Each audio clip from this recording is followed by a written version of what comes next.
Now this neighborhood is a case that I did on a woman who owned a house on an island down here in the Florida Keys. Now, just before I go into the neighborhood, I'll tell you, she's got a van that she parks in the front of the house, a dock and a yard in the back of the house. I could not sit up on the front of the house anywhere.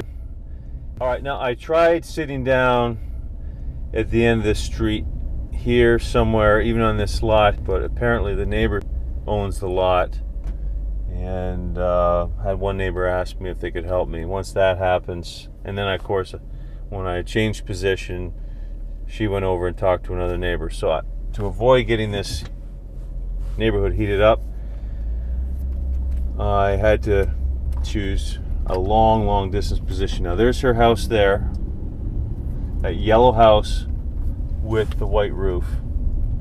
And in fact, you can't hardly see where the car would be parked through those bushes there. So, and there's the dock, there's where the boat is, and just couldn't see it, couldn't set up anywhere here.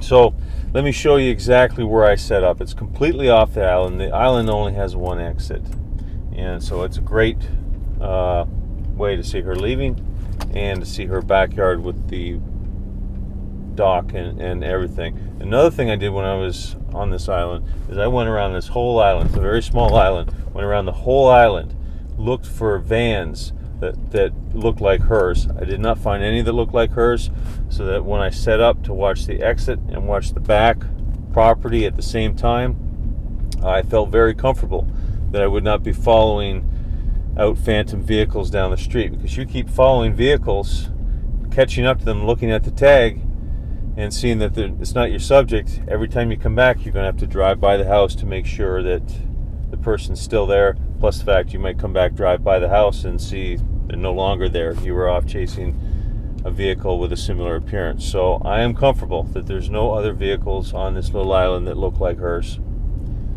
If there are other vehicles in your neighborhood that look like the subjects, try to pick out things like bumper stickers, anything with the configuration of the vehicle, the lights. Take a photo of the vehicle so that you're not chasing down a similar looking car. Alright, we're over here now. I can actually see them with the naked eye over there. We're over on this causeway, and I got to get a few things ready. We have to be quick because we don't know how long they're going to be out there. I know that distance is too much for a camera without the teleconverter. I'm going to screw that on now.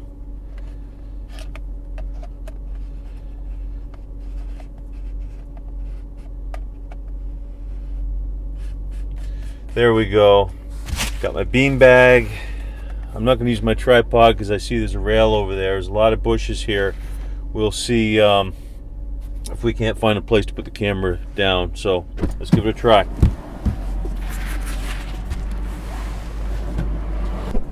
All right, we're looking over these trees, trying to find a place high enough. We can see over the bushes here, but if we were to set it down on the rail, it would be too low.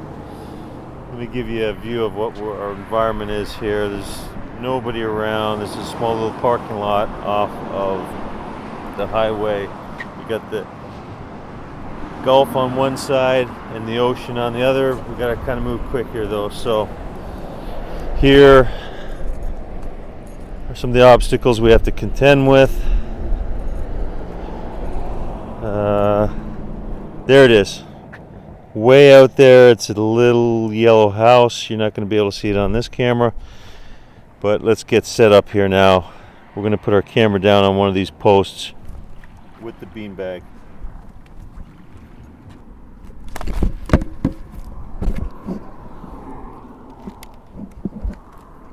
Alright.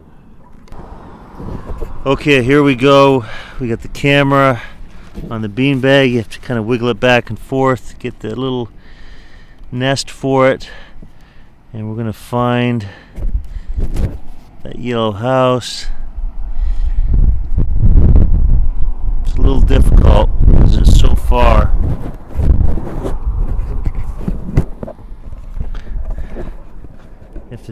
shade the LCD.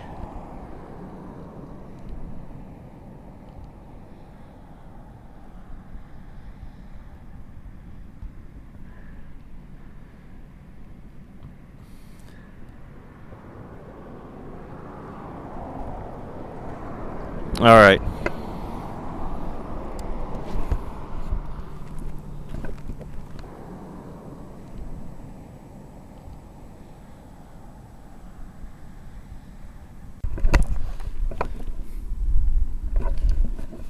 All right, they're out there. I'm not sure.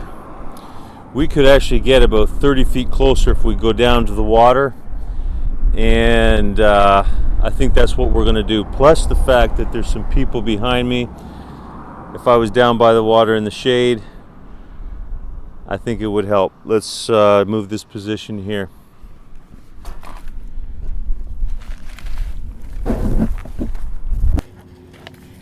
Okay, got a little perch in the rock here. I have to sometimes crush this beanbag down a little bit. There we go. I gotta find them now.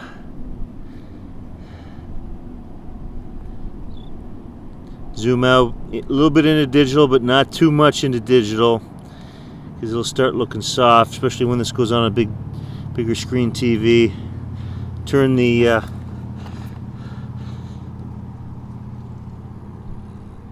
autofocus on so it's not tethering back and forth.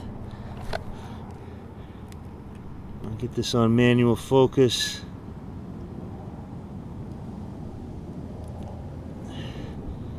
There we go.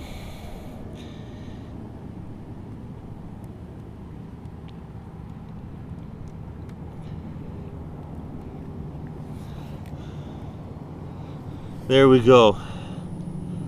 I see her in the picture there.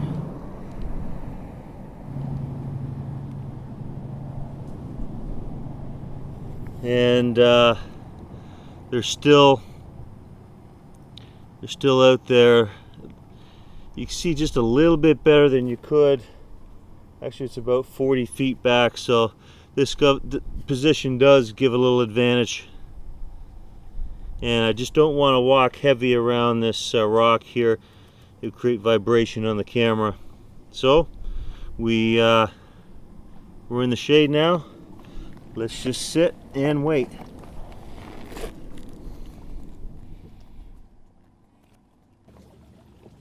I try to keep her in the center of the screen because that's where your highest resolution is on your camera.